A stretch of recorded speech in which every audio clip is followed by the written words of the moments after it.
Hello students, welcome to my channel. Today we are going to see the remaining part of the story An Encounter of a Special Kind. मागील व्हिडिओमध्ये आपण first part पाहिलेला आहे. जर तुम्ही पाहिलेला नसेल तर डिस्क्रिप्शन बॉक्समध्ये लिंक दिलेली आहे, ती तुम्ही अवश्य पहा. तर मागच्या व्हिडिओमध्ये आपण पाहिले की कशा प्रकारे लेखक त्या बेबी लंगूरला त्या बलदंड वानरापासून कशा प्रकारे त्याची सुटका करतात आणि त्याला कशा प्रकारे औषधोपचार करतात आणि त्याच्या पुढील भागात आपण बघू. I took the baby langur to our backyard and gently laid him on the floor inside the poultry coop. His body was full of deep bite marks and scratched. I took the baby langur. तर इथे लेखकाने त्या baby लंगूरला त्या वानरापासून तसेच कुत्र्यांपासून सुद्धा वाचवले आणि त्याला कुठे घेऊन गेले? टू अवर बॅकयार्ड, म्हणजे त्यांच्या घराच्या मागच्या बाजूला जे अंगण होतं तिथे. And gently laid him on the floor inside the poultry coop. Poultry coop म्हणजे कोंबड्यांचं खुराड. आता तिथे नेल्यानंतर त्या कोंबडीच्या खुराड्यामध्ये त्या पिलाला ठेवलं आणि त्या खुराड्यामध्ये त्याला हळुवारपणे झोपवलं. His body was full of deep bite marks and scratched. त्या बेबीची बॉडी, त्या बेबी लंगूरची बॉडी कशी होती? Full of deep bite marks. त्याच्या बॉडीवर, त्याच्या शरीरावर खोलवर चावलेल्या जखमा होत्या आणि स्क्रॅच म्हणजे काही ओरखडे सुद्धा होते. Blood was oozing from some of the wounds. Blood was oozing, oozing म्हणजे ओघळणे. तर सम ऑफ द वुंड्स, त्याच्या काही जखमांमधून रक्त सुद्धा ओघळत होते. The baby remained motionless. ते बेबी जणू निश्चित पडलेलं होतं, बिलकुल मोशनलेस म्हणजे काय, थोडीही हालचाल न करता पडून राहिलेलं होतं. My father provided him first aid to clean the wounds and stop the bleeding.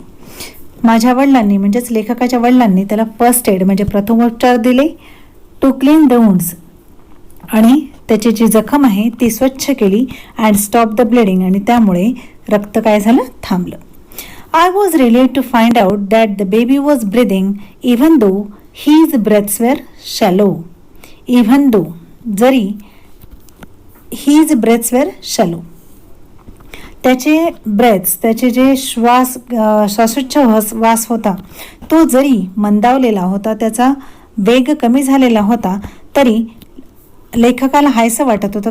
काय पाहून? To find out that the baby was breathing, म्हणजे तो अजूनही श्वास घेतो आहे हे पाहून लेखकाला बरं वाटलं. Splashes of cold water made the baby stir and after a few shaky attempts he sat up.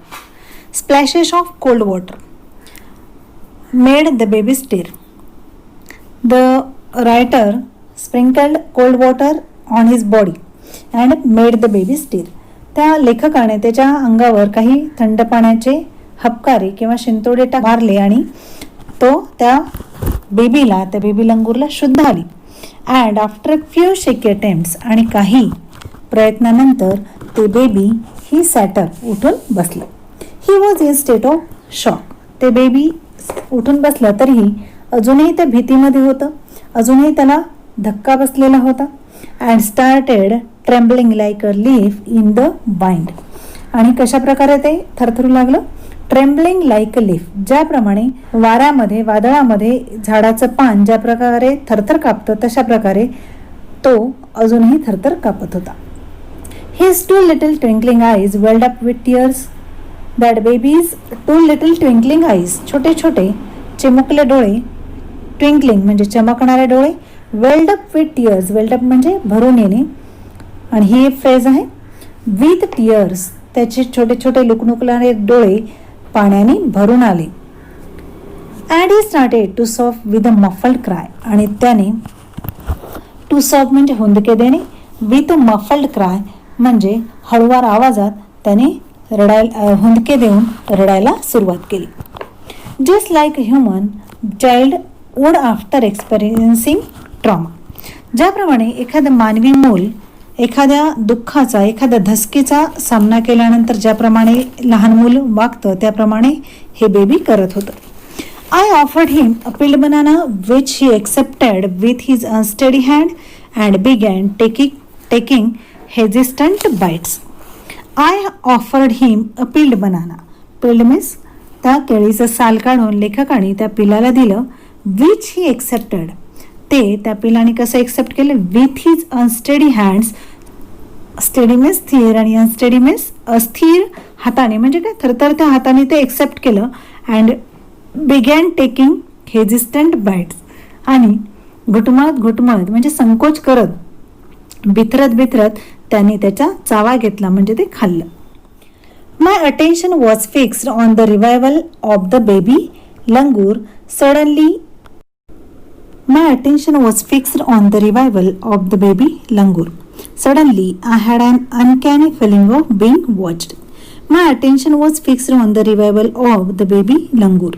त्या बेबी लंगूरच्या चांगलं होण्याच्या, त्याच्या प्रकृतीत सुधारणा होण्याकडे माझं सगळं लक्ष केंद्रित झालं होतं. Suddenly I had an uncanny feeling. Uncanny म्हणजे विचित्र फिलिंग, विचित्र भावना होणे. Of being watched. अचानक मला एक विचित्र भावना झाली की कोणीतरी आपलं काय करत आहे, वॉच म्हणजे निरीक्षण करत आहे. I turn away from the coop. आणि म्हणून लेखकाने त्या खुराड्यामधून मागे वळून पाहिलं. And looked up. आणि वर मागे वळून वर पाहिलं. There sat the mother langur on our kitchen roof. त्यांच्या किचनच्या छतावर ती मदर लंगूर म्हणजे त्या बेबी लंगूरची आई तिथे किचनच्या छतावर बसून watching every move I made. जे लेखक जी हालचाल करत होते, ज्या ज्या गोष्टी करत होते, ती तिथे पाहत होती, निरीक्षण करत होती. She simply sat there quietly. ती खूप शांतपणे तिथे बसलेली होती. As if convinced that. जणू काही तिला खात्री होती की no harm was being done to her child. तिथे तिच्या पिलाला कोणतीही इजा होणार नाही याची खात्री आहे. जणू काही तिला याची खात्री होती आणि म्हणूनच ती तिथे शांततेने बसून होती. Meanwhile, the baby sensed the presence of his mother and started to sob and cry a little louder. Meanwhile, त्या दरम्यानच the baby sensed the presence of his mother. त्या दरम्यान त्या पिलाला आपली आई तिथे असल्याची जाणीव झाली. and started to sob and cry a little louder. आणि हुंदके द्यायला सुरुवात केली आणि त्याबरोबरच थोडा अधिक आवाजात तो रडू लागला. I retreated from the door of the coop to allow the mother access to her baby. लेखकाला ती जाणीव झाल्यानंतर लेखक त्या खुराड्यापासून दूर झाले, माघारी फिरले. कशासाठी? To allow the mother access to her baby. त्यामुळे त्या बेबीची मदर म्हणजे त्या बेबी लंगूरची आई त्याच्याकडे यावी या अर्थाने लेखक त्या खुराड्यापासून दूर झाले. Immediately the mother descended on the floor of the coop and picked up the baby in her arms. आणि पटकन त्या बाळाला हातामध्ये उचलून घेतलं. She gave the baby a throughout body inspection to check his injuries. त्यांच्या जखमा. तर आईने त्याला हातात घेतल्याबरोबर, बेबीला हातात घेतल्याबरोबर लगेच त्याच्या बॉडीचं इन्स्पेक्शन म्हणजे तपासणी केली. To check his injuries. निरीक्षण केलं की त्याच्या बॉडीवर किती जखमा झाल्यात. And then cuddled him tightly in her bosom. आणि त्या पिलाला घट्ट तिच्या छातीशी कवटाळून धरलं. The baby found great solace in her caring arm. त्या पिलाला आईच्या कुशीत गेल्यानंतर खूप शांतता. The mother sat still with the baby in her lap for a few minutes. It was almost as if she was pondering over her options and trying to figure out how she could keep the baby safe from further assault. The mother sat still with the baby in her lap for a few minutes. त्यानंतर ती आई थोडा वेळ त्या बाळाला कुशीत मांडीवर घेऊन तसाच बसून राहिली. It was almost as if she was pondering over here options. असं वाटत होतं की जणू काही ती काय करते आहे, काही गोष्टींवर विचार करत आहे. And trying to figure out how. आणि काय करण्याचा प्रयत्न करत आहे, how she could keep the baby safe from further assault. Assault means attack. तर कशा प्रकारे त्या बेबीला पुढील हल्ल्यापासून वाचवावं यावरच जणू काही ती विचार करत आहे असं वाटत होतं. For a few seconds the mother langur looked straight into my eyes. काही काही क्षणासाठी असं वाटलं की ती मदर लंगूर जी आई आहे ती सरळ माझ्या डोळ्यांमध्ये पाहत होती. Even today I cannot forget that look in her eyes, showing gratitude on silent gratitude on me for saving her child. Even today, आजही, I cannot forget that look in her eyes, तिच्या डोळ्यातले ते भाव मी आजही विसरू शकत नाही. जे कसे होते? शॉवरिंग सायलेंट ग्रॅटिट्यूड, ते भाव जणू काही कृतज्ञता व्यक्त करणारे होते. And for saving her child, म्हणजे त्या बाळाला, तिच्या बाळाला वाचवल्यामुळे कृतज्ञता व्यक्त करणारे भाव तिच्या डोळ्यामध्ये होते आणि ते आजही मी ते भाव विसरू शकत नाही. I was overwhelmed by the emotion, the sentiment and the way she said thanks to me. I was overwhelmed म्हणजे हृदय भरून येणे, उचंबळून येणे. By the emotion, the sentiment and the way, मला आज माझं हृदय भरून आलं. कशाने? By the emotion and the sentiment, भावनेने आणि तिच्या कृतज्ञता व्यक्त करण्याच्या मार्गाने. ज्या प्रकारे तिने माझे आभार मानले, ज्याप्रमाणे तिने मला धन्यवाद दिले, तो मार्ग आणि त्या भावना पाहून मला उचंबळून आले, माझं मन भरून आलं. There sat universal mother holding a stricken child in her lap, तिथे विश्वाची माता बसली होती, जणू काही ती तिच्या दुःखी कष्टी बाळाला दिलासा देत त्या बाळाला मांडीवर घेऊन विश्वाची माताच बसलेली आहे असं भासत होतं. Then in a flash she jumped with her baby clinging to her belly and reached out kitchen roof. नंतर इन अ फ्लॅश म्हणजे क्षणार्धात, she jumped with her baby clinging to her belly, तिने तिच्या बाळाला पोटाशी धरलं आणि तिने उडी मारली. And reached our kitchen roof, आणि आमच्या स्वयंपाक खोलीच्या छतावर पोहोचली. She surveyed the area for the vicious male langur. She surveyed the area, तिने आजूबाजूचा एरिया, सगळा एरियाचा मागोवा घेतला जिथे for the vicious male langur.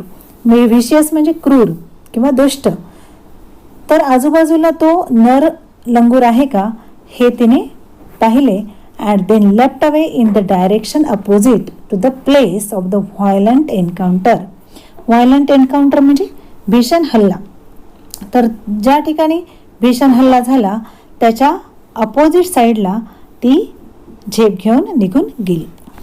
The brief meeting with the mother and the baby langur convinced me that interspecies communication and mutual trust is indeed a reality, and should anyone strike the right chord, the relationship comes into action. The brief meeting with the mother and baby langur, तर त्या baby लंगूर आणि mother लंगूरची जी छोटीशी भेट आहे ती मला खूप काही शिकवून गेली आणि त्यामुळे मला खात्री पटली की interspecies communication and mutual trust is indeed a reality. ज्या प्राण्यांच्या आपापसातील संवाद आणि म्युच्युअल ट्रस्ट म्हणजे एकमेकांतील दृढ विश्वास ही खरोखरच सत्य गोष्ट आहे. आणि should anyone strike the right chord, the relationship hums into action. आणि जर त्यामुळे आपण काय केलं पाहिजे की एकमेकांच्या भावना समजल्या पाहिजे, ओळखल्या पाहिजे आणि त्यामुळेच एकमेकांमध्ये काय होईल, नातं घट्ट होईल. हम्स इन टू ॲक्शन म्हणजे बिकम्स ॲक्टिव्ह, म्हणजे आपलं नातं अधिकाधिक घट्ट होत जाईल. The mother langur showed me that food was not the only means of communication between man and animal, but that there were other means of establishing a bond through trust, compassion and mutual understanding. The mother langur showed me that, त्या mother लंगूरने, लेखक म्हणतो, मला समजावून सांगितलं की food was not the only means of communication between man and animal. मनुष्य आणि प्राण्यांच्या मधील संवादाचं साधन फक्त अन्नच नसून, तर अन्नच नाही तर नातं दृढ करण्यासाठी एकमेकांमधला विश्वास, कंपॅशन मीन्स दया, अँड म्युच्युअल अंडरस्टँडिंग म्हणजे एकमेकांमध्ये असलेला समजूतदारपणा, हे सुद्धा अनेक मार्ग नातं दृढ करण्यासाठी सांगितलेले आहेत. 55 years have passed since that day. I am now 70 years old.